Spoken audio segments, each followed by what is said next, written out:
ሞርስ ማለት ይችላል። ይህ ሞርስ ነው የሚያዘጋጀው ወንድም ኢዮብ። ሰኔና ሰኞ እነሆ ዘንድሮ ገጠመ።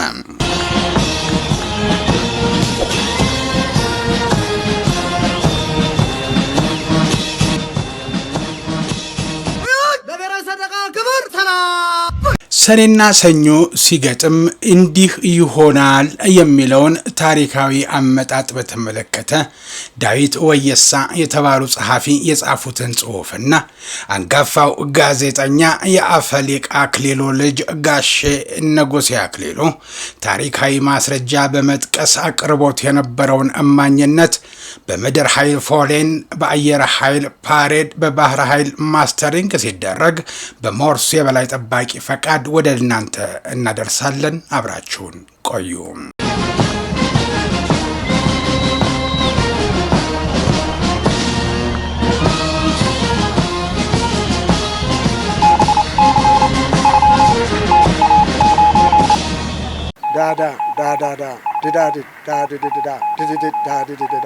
ሞርስ ማለት ይችላል።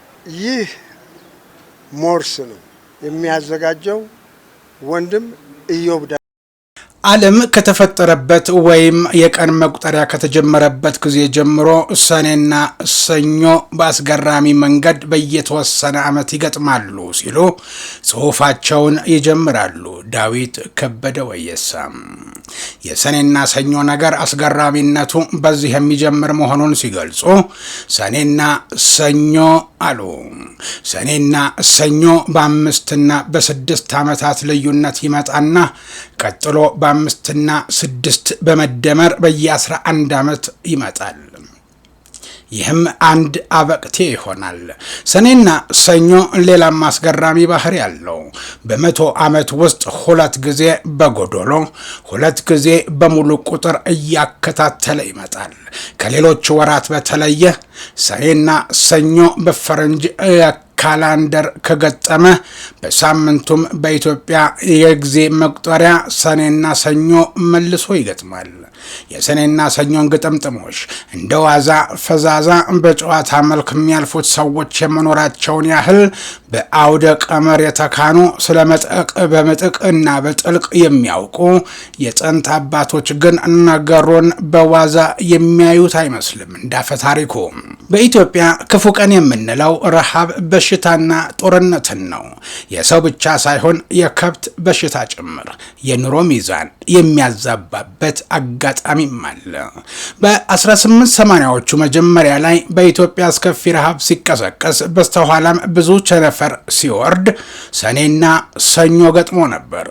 የከዋክብት ስነ ፈለግ እውቀት የነበራቸው አባቶችም የሰኔና ሰኞን ግጥምጥሞች ከከዋክብቱ ተጽዕኖ ጋር ቀምረው መጪውን የረሃብ ወይም የጦርነት ዘመን በትክክል ይተነብዩ ነበር። ዛሬ የምናደርገው የቻልነውን ያህል አውደ ታሪክ ፈትሸን በእርግጥ ሰኔና ሰኞ ሲገጥም ምን ተፈጠረ የሚለውን ይሆናል። ከዚያ በፊት ግን አጼ ምኒልክ አባታቸው ንጉሥ ኃይለ መለኮት፣ ልጃቸው ንግሥት ዘውዲቱ፣ እቴጌ ምንትዋብ፣ እቴጌ መነን ሁሉም ከሰኔና ሰኞ 1 ዓመት በፊት ወይም በኋላ ነው ሕይወታቸው ያለፈው። ይህን ያህል ስለ ደጋጎቹ ካወጋን ይላሉ ዳዊት ከበደ ወየሳ፣ ሌላውን ታሪክ በግርድፍ ፈጠን ቀልጠፍ ብለን እናወጋችኋለን አሉና ቀጠሉ። ወደ ዝርዝር አውደ ታሪካችን ከመግባታችን በፊት ጥቂት ስለ ሰኔና ሰኞ አስገራሚ ባህሪ እንግለጽላችሁ። ሰኔና ሰኞ በ5 እና በ6 ዓመት ከዚያም በ11 ዓመታት በኋላ ይመጣል። ከ11 ዓመታት በኋላ የሚመጣው ሰኔና ሰኞ በአገሪቱ ላይ የጦርነት ወይም የበሽታ ወይም የረሃብ ደመና ሊመጣ እንደሚችል ያመላክታል። እናም ለሚቀጥሉት ዓመታት ዝግጅት ካልተደረገ በ3ኛው ዓመት ላይ የከፋ ቸነፈር ይወርዳል። ለምሳሌ ከ11 ዓመታት በኋላ በ1880 ሰኔና ሰኞ ገጠመ። ዝግጅት ስላልተደረገ በሚቀጥሉት 2 እና 3 ዓመታት ከ50 ሺህ በላይ ሰዎች በረሃብ ቸነፈር አለቁ።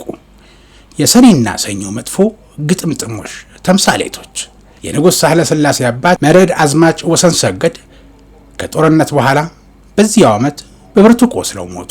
በ1805 ዓመተ ምህረት ማለት ነው እና እንዲህ ሰኔና ሰኞ ገጥሞ ነበርና ነው። ሰኔ እንደምታውቀው እንግዲህ ሰኔ ያው በአተ ክረምት ነው፣ የክረምት መግቢያ ነው። ክረምቱ ሰኔ 26 ቀን የፊታችን ማለት ነው ይገባል።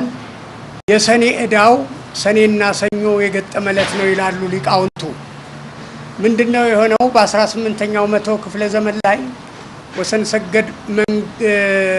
ሰገድ መርዳዝማች ወሰን ሰገድ የሚባሉ የሸዋ ገዥ መንዝ ተጉለት ውስጥ በሚኖሩበት ጊዜ ቤዛነ ወልድ የሚባል ተማሪን እንደው እስቲ ስለማይስማማኝ ወር ንገረኝ ይሉታል። እሱም ማሰብ አድርጎ ሰኔና ሰኞ የገጠመለት አይስማማዎትም ብሎ ይላቸዋል። እሳቸውም ያ ሰኔና ሰኞ መቼ ይሆን የሚገጥመው እያሉ እያሰቡ እየተጨነቁ እያለ 4 ዓመት ከገዙ በኋላ ሰኔና ሰኞ ገጠመ። ልክ ያን ዕለት አሽከራቸው አልጋቸው ላይ ከሌሎች ሰዎች ጋር ተባብረው ገደሏቸው። በዚሁ ግድያ ላይ እጮኛቸው ሊያገቧት የነበረችም ሴት አብራቸው ነበረች ከአድመኞቹ ጋር ተብሎ ይነገራል። ከዛ ጊዜ ጀምሮ እንግዲህ ሰኔና ሰኞ በገጠመ ቁጥር ምን ይሆን እየተባለ እኛ ላይ ደርሷል። 1829 በኢትዮጵያ ከፍተኛ ረሃብ ሆነ። ረሃቡን ተከትሎ የኮሌራ በሽታ በመምጣቱ በተለይ በሸዋ እጅግ ብዙ ሰው ሞተ። 1846 የዚህን ዓመት ሰኔና ሰኞን ተከትሎ የሸዋ ንጉሥ የነበሩት የምኒልክ አያት ንጉሥ ኃይለ ሥላሴ ከዚህ ዓለም በሞት ተለዩ። 1857 በ19ኛው ክፍለ ዘመን ከነበሩት የሰኔና ሰኞ አበቅቴዎች መካከል ይሄኛው አንደኛውና ተጠቃሽ ዘመን ነው። በኢትዮጵያ አቆጣጠር 1849 መሆኑ ነው። ጥንቃቄ፣ ዝግጅት፣ ጸሎትና ግዝት ካልተደረገ በቀር አበቅቴ ላይ የሚያርፈው ሰኔና ሰኞ በተከታታይ ዓመታት የሚያመጣው ቸነፈር ከበድ ያለ ይሆናል። ይህ ዘመን የአጼ ቴዎድሮስ ዘመነ መንግስት ነው። በኢትዮጵያ አቆጣጠር 1849 ሰኔና ሰኞ ከገጠመ በኋላ አጼ ቴዎድሮስ በእጃቸው ያለውን እያጡ የነበረበት ፈታኝ ዘመን ነበር። በጎጃም ደጃች ተድላ ጓሉ፣ በሸዋ ሰይፉ መሸሻ፣ በሰቆጣ ዋግሹም ገብረ መድኅን፣ በጎንደር ጋረድ ክንፎና ግንባሮ ካሳ፣ በትግራይ ደጃች ንጉሴ አምፀውባቸው ወሎና በጌምድርም አልገዛም ብሎ ያስቸገረበት ወቅት ነው። የጎንደር ቀሳውስት ተሰብስበው ለአጼ ቴዎድሮስ አዲስ የመንግስት አሰራር እንዲከተሉ በድፍረት የተናገሩበት ሁኔታም ተከስቷል። ከዚያ በፊት ታይቶ በማይታወቅ ሁኔታ የሸዋ መኳንንት የሚገደሉት ተገድለው የተቀሩት እጃቸውን የተቆረጡበትን አጋጣሚ እናስታውሳለን። ሌላው ቀርቶ በአመቱ የአጼ ቴዎድሮስ ሚስት እቴጌ መንተዋብ በ1851 ዓ.ም ሞቱ። ቀጥሎም የእንግሊዝ ወኪል ፕላውዴንን የአጼው ዘመድ ጋረድ ክንፉ በጦር ወቅተው ገደሏቸው። ከዚያም እንግሊዛዊ አማካሪያቸው ጆን ቤል ሞተ። ከዚህ በኋላ የነበረው መስቀልቅል በቃላት ብቻ ተገልጾ የሚያልፍ አይደለም ካልተዘጋጁበት በቀር። የአበቅቴው ሰኔና ሰኞ በኢትዮጵያ ታሪክ ውስጥ ተከታታይ የችግር ቸነፈሮች አልፈዋል። 1891 በአንድ አበቅቴ ወይም ከ11 ዓመት በኋላ የሚመጣው የሰኔና ሰኞ ግጥምጥሞሽ አስፈሪ ነው። ከአበቅቴው በኋላ ጥንቃቄና ዝግጁነት ያስፈልጋል። ይህ ካልሆነ ግን በሁሉም የኢትዮጵያ ታሪክ ውስጥ እንደምናየው አይነት የረሃብና የበሽታ ውሽንፍር ይከሰታል። በዚህ ዘመን በቂ ዝግጅትና ጥንቃቄ ባለመደረጉ በአገሪቱ ታይቶ የማይታወቅ አስከፊ ነገር ሆነ። ይህ ዘመን በኢትዮጵያ ታሪክ ውስጥ ክፉ ዘመን በመባል ይታወቃል። በሰሜን ከአክለ ጉዛይ ጀምሮ በጌምድርን ጨምሮ ሸዋና ሐረር እንዲሁም እስከ ደቡብ ድረስ የዘለቀ ረሃብና በሽታ ተስፋፋ። የአንበጣ መንጋ ሳር ቅጠሉን ጥሬ እህሉን ሁሉ ጨረሰም። በዚህ እንዳይበቃ የኮሌራ የተስቦና የፈንጣጣ በሽታ ህዝቡን እያሰቃየ ጨረሰው። በዚህ ምክንያት የአጼ ምኒልክ የንግስና በዓል ጭምር ለሌላ ጊዜ ተዛወረ። 1896 ሰኔና ሰኞ የገጠመበት የኢትዮጵያና የጣሊያን ጦርነት ተቀስቅሶ በአምባላጌ፣ በመቀሌና በአድዋ በብዙ ሺህ የሚቆጠሩ ኢትዮጵያውያን የሞቱበት ዘመን ነው። ምንም እንኳን ጦርነቱ በኢትዮጵያ አሸናፊነት ቢደመደምም የጦርነት መልካም ስለሌለው የሰው ልጅ ህይወት የተገበረበት የሰኔና ሰኞ ግጥምጥም ውጤት ተደርጎ ተቆጥሯል። ለዚህም ይሆናል አጼ ምኒልክ ህይወታቸው ያለፈው 1 ዓመት ቀደም ብለው ታኅሳስ 3 ቀን 1906 ሲሆን የንጉሠ ነገሥቱ ሞት ይፋ አልተደረገም ነበር።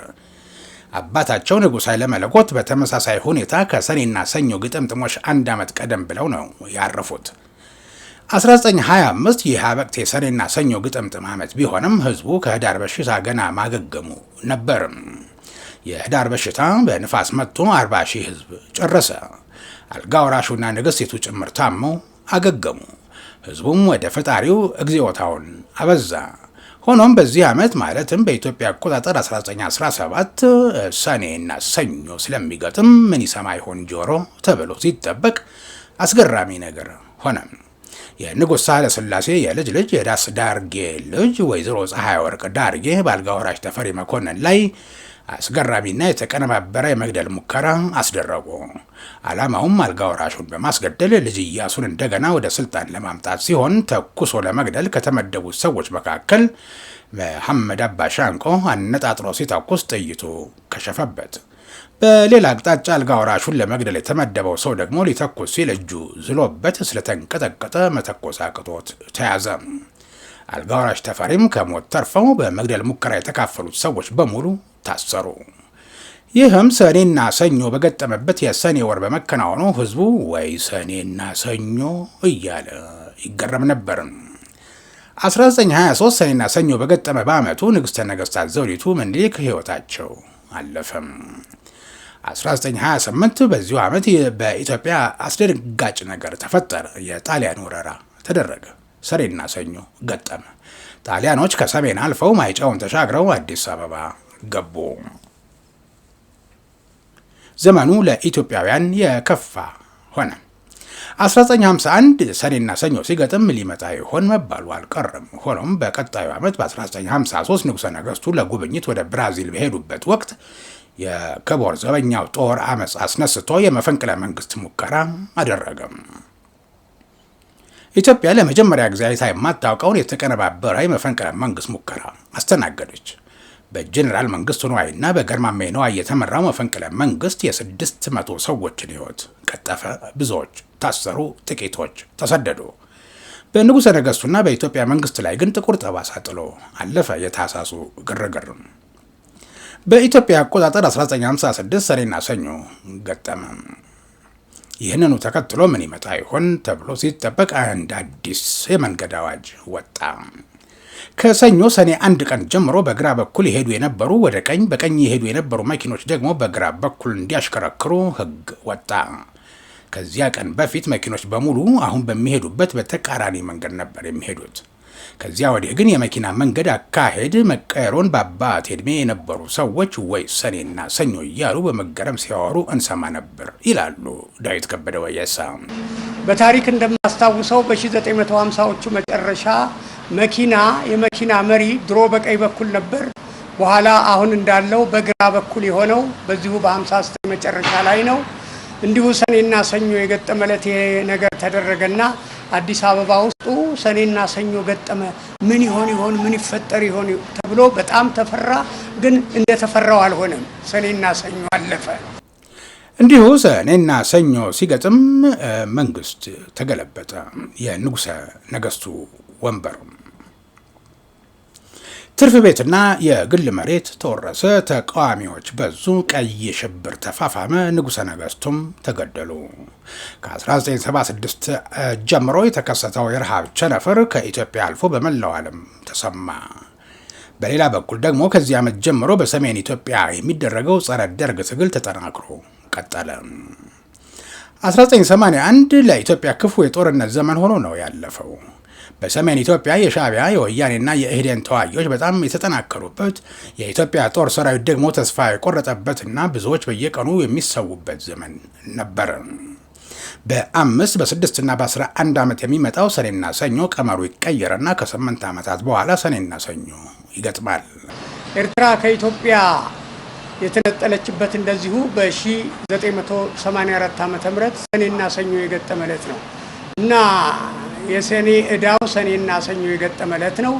አንዳንድ እንግዲህ በዚህ በሀገራችንም በፖለቲካ ስናይ አሁን ዘንድሮ ምርጫ ካልተካሄደ እስከ መስከረም 25 ቀን ድረስ ሽግግር መንግስት ካልተቋቋመ መንግስት ይፈርሳል፣ ሀገር ይበጠበጣል እያሉ ነቢያቱ እየተናገሩ ነው። እንግዲህ ይሄ ትንቢታቸው ቀደም ብለው ሰኔና ሰኞን አይተው ተናግረውት ይሆን አላውቅም። እኔ ግን የሚሆን አይመስለኝም። ሰኔና ሰኞ ብዙ ጊዜ አልፈዋል። ሰኔ እንደ ሌላዎቹ ወራት ሁሉ የበረከትና የሰላም ወር መሆኑ ነው መታወቅ ያለበት። ሰኔና ሰኞ የገጠመ ጊዜ ፓትርያርኩ አቡነ ጳውሎስና ጠቅላይ ሚኒስትር መለስ ዜናዊ ተከታትለው በሞት ተለዩ። ቤተ ክህነት አካባቢ አቡነ ጳውሎስን አንስተው አቡነ ሳሙኤልን ፓትርያርክ ሊያደርጓቸው ነው ተብሎ እንደ ቤተ ክህነት አካባቢ ተበጠበጠ። ወይዘሮ አዜብ ያቶ መለስ ባለቤት እንደው ሳሙኤል የሚባሉትን ጳጳስ ረድተው ፓትርያርክ ሊያደርጉ ነው ተብሎ እና የጳጳሳቱ ቤት ሁሉ በዚህ የተነሳ መስኮታቸው እየተሰበረ ተደበደቡ። ከተማ ውስጥ ያሉ ጳጳሳት ጭምር ሳይቀሩ ያረፉበት ቦታ እየተፈለገ እንደዚሁ ተደበደቡ ተብሎ የሚወራበት ነበርና ልክ ሰኔና ሰኞ በ2001 ዓ.ም የገጠመበት ነው። ሰኔና ሰኞ ገጥመው ለኢትዮጵያ ብቻ ሳይሆን ለመላው ዓለም ኮሮና ቫይረስን ተሸክሞ የበሽታ ቸነፈር ይዞ ነው የመጣው። ሁኔታው ሁሉ ያለ መጨረሻ ሊመስል ይችላል። ነገር ግን ሰኔና ሰኞ ገጥመው የዓለማችን አውደ ሕይወት ቀጥሏል ሲሉ ዳዊት ከበደ ወየሳ ጽሑፋቸውን አጠናቀዋል። ሰኔና ሰኞ መገጣጠምንና እንዲህ መሆኑን ተከትሎ ማስረጃ የሌላቸው ደግሞም በዚያ ተጋጠሙ በተባለበት ዓመት የተከሰቱ ክስተቶችን ያመላከቱን ዳዊት ከበደ ወየሳን እናመሰግናለን። እውነት ወገን ይህ ነው ይላል የፈሊቅ አክሊሉ ልጅ አንጋፋው ጋዜጠኛ ንጉሴ አክሊሉ። ዝም ብሎ በታሪክ ሲነገር ነበረ። ያንን እያስታወሰ ሰው ይሄን ነገር ሁልጊዜ በመጣ ቁጥር በ7 ዓመትም በ11 ዓመትም ሲመጣ ያነሰዋል። ግን ምንም ያመጣውና ያስከተለው ነገር የለም። ለኛ ለሰውዬ ግን ለመርድ አዝማች ወሰን ሰገድ ግን ልክ ያ ደብተራው እንዳለ ደርሶባቸዋል፣ ተፈጽሟል። በ1805 ዓመተ ምህረት ሰኔና ሰኞ ያሰጋዋታል ሲላቸው ልክ ያን ቀን አሽከራቸው አልጋቸው ላይ ገሏቸዋል። ያን ጊዜ የተፈጸመ ነው። ከዛ ወዲህ ጎልቶ የሚታይ ምንም ነገር የለም። ነገሩ ግን ይነገራል። ይሄው ዛሬም ሰኔና ሰኞ ላይ ያለ ነው። ሰላም ነው፣ ሰላም ነው። ስለዚህ ሰኔ እንደ ሌሎቹ ወራት ሁሉ የበረከትና የሰላም ወር ነው ብለን ብናጠቃልለው ነው የሚሻለው።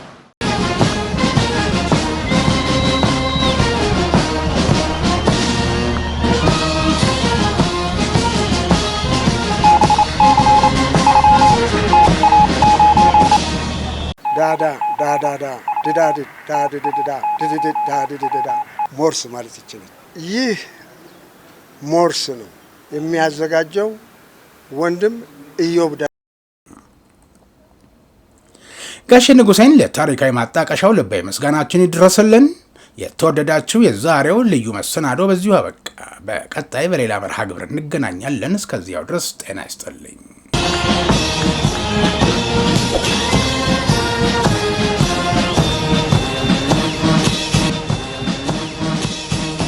ለብሔራዊ ሰንደቅ ክብር ሰላም